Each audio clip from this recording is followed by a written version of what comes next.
Hello students, आज हम लोग डिस्कस करने जा रहे हैं जॉन गाल्सवर्दी द्वारा लिखित द फोरसाइट सागा, जिसके लिए उन्हें 1932 में नोबेल प्राइज़ मिला।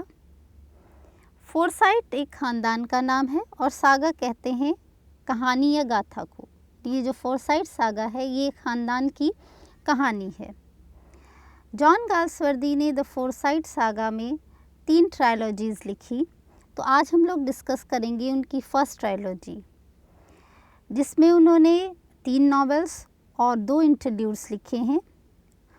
फर्स्ट है 1906 में द मैन ऑफ प्रॉपर्टी, 1918 में Indian summer of A foresight जो कि इंटरल्यूड है, फिर 1920 में इन चांसरी, 1920 में ही अवेकनिंग जो कि इंटरल्यूड है, और 1921 में टू लेट। तो इसकी फर्स्ट ट्रायलॉजी में 6 भाइयों की कहानी है। ओल्ड जॉलियन जो कि एक रिच मर्चेंट हैं चाय के, जेम्स जो कि एक लॉयर हैं, स्वीथस जो कि एक बैचलर हैं, रोजर जो कि जिनको कहा जाए तो वो एक ओरिजिनल फोरसाइट हैं, निकोल जो कि सारे फोरसाइट भाइयों में सबसे ज़्यादा धनी है, और टिमोथी जो कि बहुत कॉशियस हैं, और आंट एन जो कि इस फोरसाइट फैमिली की हेड हैं।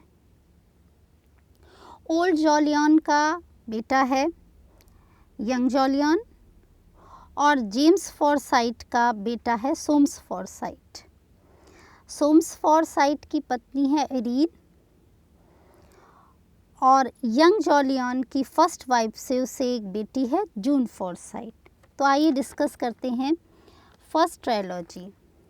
शादी के बाद इरीन को पता चलता है कि उसका पति सेक्सुअली रिपेलेंट है, यानी घृणास्पद है। किताब का title The Man of Property Soames ही है, क्योंकि वो अपनी पत्नी को अपनी प्रॉपर्टी समझता है।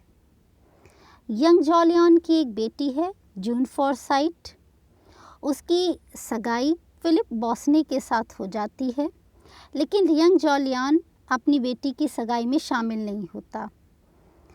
यंग जॉलियन अपनी बेटी को छोड़कर गवर्नर से शादी कर लेता है।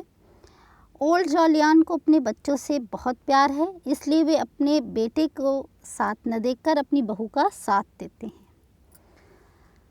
सोम्स फोरसाइट रोबन हिल नाम का एक बंगला बनवा रहे हैं। इस बंगले को बनवाने की जिम्मेदारी दी जाती है फिलिप बॉसने को, जो कि जून का मंगेतर है। घर बनाने के दौरान सोम्स के अंकल स्विगिन आयरीन को घर दिखाने ले जाते हैं, जहां फिलिप बॉसने की मुलाकात इरीन से होती है। दोनों प्यार करने लगते हैं। जैसे जैसे बॉसने और इरीन का रिश्ता बढ़ता है, वैसे वैसे इरीन और जून का रिश्ता ख़राब होता जाता है। जून बहुत टेंशन में होती है। ओल्ड जॉलियन अपनी पोती को लेकर छुट्टी पर चले जाते हैं, और यंग जॉलियन को कहते हैं कि वो पता करे कि बॉसने और इरीन से प्यार करता भी है या नहीं। यंग जॉलियन उन्हें बताते हैं कि ये जो मैटर है बहुत गंभीर है और इसके बारे में कुछ नहीं कहा जा सकता। मकान बनाने में होने वाले खर्चे को लेकर सोम्स और बॉसने में झगड़ा बढ़ता जाता है और मामला कोर्ट में चला जाता है, जिसमें सोम्स जीतता है। बॉसने को फाइनेंशियल प्रॉब्लम आती है। ये देखकर जून अपने दादा ओल्ड जॉलियन से कहती है कि वो उसकी मदद कर दे। दूसरी तरफ सोम्स, जो अपनी बीवी को अपनी प्रॉपर्टी समझता है, उसका रेप कर देता है। ये बात इरीन बॉसने को बताती है। इससे वो बहुत दुखी होता है और वो इसी के बारे में सोचता हुआ चला जा रहा होता है सड़क पर। तभी एक बस आकर उसको कुचल देती है और उसकी मृत्यु हो जाती है। इरीन बॉसने की मौत का जिम्मेदार खुद को मानती है। इरीन रेप के बाद सोम्स और उसका घर छोड़ देती है, लेकिन बॉसने की मौत के बाद वो फिर वापस आ जाती है। लोगों को लगता है कि शायद बॉसने ने आत्महत्या की होगी। यहाँ पर ये द मैन ऑफ प्रॉपर्टी समाप्त होता है। अब आता है Indian summer of A foresight, जो कि 1918 में लिखा गया। ये इंटरल्यूड है। जून फॉरसाइट अपने दादा ओल्ड जॉलियान को मजबूर करती है कि वो रॉबिन हिल को ख़रीदें, क्योंकि वह उसके प्यार बौसने की निशानी है। ओल्ड जॉलियान रॉबिन हिल को ख़रीद लेते हैं। बौसने की मौत के बाद इरीन सोम्स का घर छोड़ देती है और अपनी जीविका के लिए बच्चों को म्यूज़िक ट्यूशन्स देती है। कई सालों बाद इरीन फिर रॉबिन हिल जाती है और ओल्ड जॉलियान से मिलती है। इरीन की जेंटलनेस से ओल्ड जॉलियान बहुत प्रभावित होते हैं। जून की एब्सेंस में इरीन ओल्ड जॉलियान से मिलने आती है। ओल्ड जॉलियान अपनी विल में इरीन के लिए 15,000 पाउंड छोड़ देते हैं और सोम्स को उसका ट्रस्टी बना देते हैं। ओल्ड जॉलियान रॉबिन हिल में एक ओक ट्री के नीचे अपना दम तोड़ देते हैं। यहाँ पर ये इंटरल्यूड समाप्त होता है। इन चांसरे, जो कि 1920 में लिखा गया। यंग जॉलियान ने दूसरी शादी की थी, उससे 2 बच्चे हैं, जॉली फॉरसाइट और हॉली फॉरसाइट। सोम्स की एक बहन है विलीफ्रेड डार्टी और उनके पति हैं मॉन्टी डार्टी, और उनका एक बेटा भी है वॉल डार्टी। ये जो इन चांसरी है, ये पूरा पार्ट सोम्स और उसकी बहन विलीफ्रेड डार्टी के इर्द गिर्द घूमता है। इरीन के जाने के बाद सोम्स अपना सारा ध्यान पैसा कमाने में लगा देते हैं और खूब पैसा कमाते हैं, लेकिन सोम्स के मन में एक टीस थी कि वो एक लड़के के पिता बने जो कि उनका वारिस बन सके। सोम्स एक फ्रेंच वुमेन एनेटी लामेट से इश्क करना शुरू कर देते हैं। सोम्स की बहन विनीफ्रेड अपने पति मॉन्टी के पास से वापस आ रही है, क्योंकि मॉन्टी एक फिजूल खर्च है और उसने विनीफ्रेड का मोतियों का हार चुरा लिया है, वो भी एक फ्रेंच डांसर के साथ के लिए। वो फ्रेंच डांसर के साथ अमेरिका भाग गया। सोम्स, जिसने अभी तक इरीन से डिवोर्स नहीं लिया, वो अपनी बहन से कहता है कि वो अपने पति से डिवोर्स ले ले। जैसे जैसे सोम्स और एनेट का प्यार परवान चढ़ता है, सोम्स का बाप बनने का सपना पूरा होता दिखाई पड़ता है। वो इरीन के पास डिवोर्स के लिए जाता है, जहाँ वो इरीन को एक शांत जीवन जीते हुए देखता है। वहाँ सोम्स को एहसास होता है कि वो अब भी इरीन से प्यार करता है। इरीन से वो दोबारा अपनी लाइफ में वापस आने को कहता है, पर इरीन मना कर देती है। सोम्स इरीन के पीछे एक डिटेक्टिव लगा देता है, जिससे वो ऐसे सबूत ढूंढ सके जिससे उसे इरीन से तलाक लेने में आसानी हो जाए। जब सोम्स इरीन को परेशान करता है तो इरीन यंग जॉलियान से मदद मांगती है। ओल्ड जॉलियान इरीन के लिए लेगेसी छोड़ गए थे और उसका ट्रस्टी यंग जॉलियान को बना गए थे। यंग जॉलियान इरीन को पेरिस भेज देता है तथा थोड़े समय बाद खुद भी चला जाता है। यंग जॉलियान की पहली वाइफ से एक बेटी है, जून फॉरसाइट, और दूसरी वाइफ से 2 बच्चे हैं, जॉली फॉरसाइट और हॉली फॉरसाइट।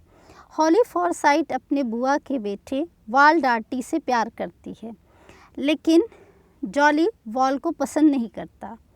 जॉली बोअर वार में लड़ना चाहता है, जो कि अफ्रीका में लड़ी जा रही। जॉली वॉल को बोअर वार में लड़ने का चैलेंज देता है, जिसे वॉल एक्सेप्ट कर लेता है। जून रेड क्रॉस नर्स बनने का डिसीजन लेती है। हॉली भी अपनी बहन जून के साथ जाती है। दूसरी तरफ मॉन्टी डार्टी वापस आ जाता है विनीफ्रेड के पास, और विनीफ्रेड उसे वापस अपने जीवन में ले लेती है। सोम्स एक आखिरी कोशिश करने के लिए इरीन को मनाने पेरिस जाता है। इरीन यंग जॉलियान के पास भाग जाती है। सोम्स उन पर अफेयर का आरोप लगाता है।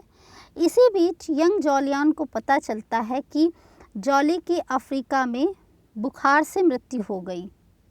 हॉली और वॉल शादी कर लेते हैं। सोम्स इरीन को तलाक देकर एनेट से शादी कर लेता है। यूरोप घूमते समय यंग जॉलियान और इरीन को एहसास होता है कि वे एक दूसरे से प्यार करने लगे हैं। यंग जॉलियान और इरीन शादी कर लेते हैं। दोनों को एक बेटा होता है, जॉन फॉरसाइट। दूसरी तरफ एनेट प्रेग्नेंट होती है तो डॉक्टर सोम्स से कहते हैं कि या तो माँ बचेगी या बच्चा।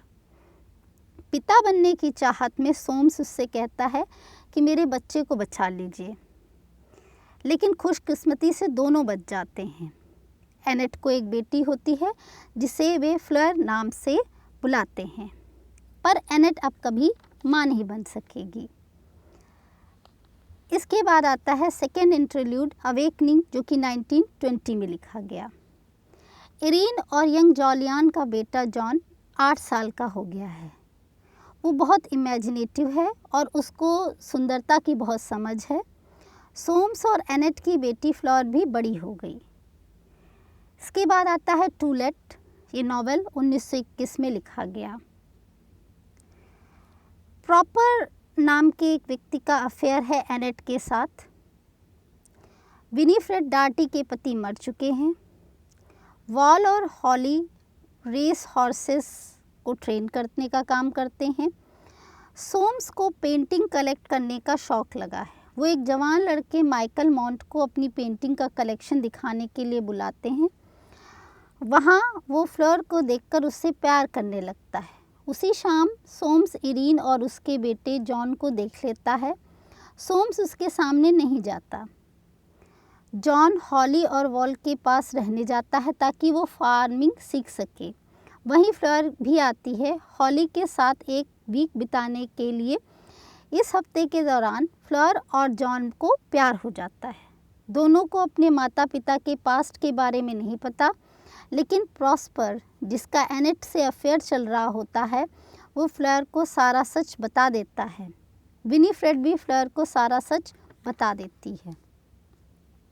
इरीन नहीं चाहती कि फ्लेयर और जॉन की शादी हो, क्योंकि फ्लेयर का मिजाज बिल्कुल अपने पिता जैसा है।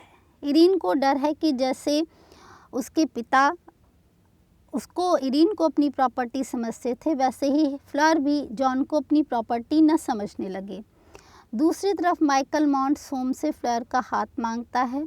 सोम्स को पता चलता है एनेट और प्रॉस्पर के अफेयर के बारे में, तो एनेट उसको एक्सेप्ट कर लेती है। फ्लोर जल्दबाजी में जॉन से शादी करना चाहती है, लेकिन यंग जॉलियान एक लेटर लिखकर अपने बेटे को सब कुछ बता देते हैं। यंग जॉलियान की मृत्यु हो जाती है और जॉन कनाडा चला जाता है अपनी माँ के साथ। फ्लेयर माइकल मॉन्ट से शादी कर लेती है। अब 6 फॉरसाइट भाइयों में टिमोथी जब मरते हैं तो सोम्स को एहसास होता है कि अंकल टिमोथी के मरने से फॉरसाइट एज समाप्त हो गया। वो अपना घर किराए पर देने की बात सोचते हैं। यहीं पर फॉरसाइट सागा की फर्स्ट ट्रायलॉजी समाप्त होती है। हम लोग नेक्स्ट वीडियो में इसकी सेकेंड ट्रायलॉजी डिस्कस करेंगे। आई होप आपको ये वीडियो पसंद आया होगा। अगर ये वीडियो पसंद आया हो तो please like and subscribe it and comment it. Thank you.